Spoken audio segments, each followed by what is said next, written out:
বয়স কিমান হৈছে তোমাৰ? দৰমহা কিমান তোমাৰ? এতিয়াও বিয়া পতা নাই? প্ৰেম আছেনে নাই? এতিয়াও সন্তান হোৱা নাই? ইমান দিন বিয়াৰ হৈ গ'ল, এতিয়াও সন্তান হোৱা নাই? গাইজ, কথাবোৰ খুব চিনাকি আৰু খুব অদ্ভুত যেন লাগিল নে নাই আপোনালোকৰ? আজি কথা পাতিম এনে এটা বিষয়ত, যি বিষয়টো হয়তো আমাৰ প্ৰায় সকলোৰে জীৱনত কেতিয়াবা নহয় কেতিয়াবা ঘটিছে। আমাৰ সমাজৰে, আমাৰ মাজৰে কিছুমান মানুহ আছে যাৰ লগত হয়তো আমাৰ বিশেষ এটা পৰিচয় নাই, হয়তো মাত্ৰ এবাৰ দুবাৰ লগ পাইছো বা সামাজিক মাধ্যমত অলপ চলপ চিনাকি। তথাপিও তেওঁলোকৰ কিছুমান প্ৰশ্ন শুনিলে আচৰিত লাগে। এইসকল মানুহৰ অকল বয়সটোৱে বাঢ়িছে নেকি? নীতিগত দিশ বা ক'ত, কেতিয়া, কাক কি সুধিব লাগে বা কি কথা পাতিব লাগে, সেইখিনি যদি অলপো জ্ঞান বয়সৰ লগত বাঢ়িল হয়, তথাপি চলিল হয়। সিহঁতৰ প্ৰশ্নবোৰ এনেধৰণৰ: মাহত কিমান টকা ইনকাম কৰা? এতিয়া আপুনি এনেকুৱাও ভাবিব পাৰিব যে এওঁ আপোনাৰ কৰ্মসংস্থানক লৈ বহুত চিন্তা কৰে।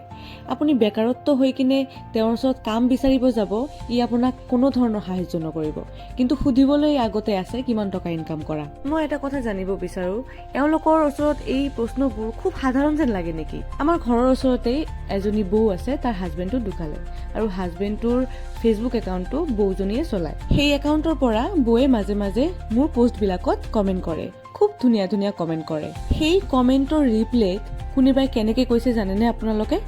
কৈছে, অমুকে না মৰিছে, ফেচবুকত কমেণ্ট কোনে কৰি আছে? চাওকচোন, মানে অশিক্ষিতৰো এটা সীমা থাকিব লাগে। কিছুমানে আকৌ ক'ব পাৰে, মানুহ হয় ভাই, মানুহৰ খবৰটো ল'বই পাৰে। কিন্তু মনত ৰাখিব, আপুনি আপোনাৰ ব্যক্তিগত বিষয়টো কিমান দূৰ বেলেগক ক'ব, সেইটো একমাত্ৰ ডিচাইড কৰিব আপুনি। কাৰোবাৰ লগত অলপ চিনাকি হলো কি নহলো, তেওঁক এইবোৰ কথা সোধা অশিক্ষিতৰ পৰিচয়। বেলেগৰ বাউণ্ডাৰীক সন্মান কৰক, আপুনিও সেই সন্মান ঘূৰি পাব চাব। যিদৰে আমি আনৰ ঘৰত সোমোৱাৰ আগত দুৱাৰ নক কৰোঁ, ঠিক তেনেদৰে আনৰ ব্যক্তিগত জীৱনত সোমোৱাৰ আগতেই অনুমতি বা সংবেদনশীলতা থাকিব লাগে।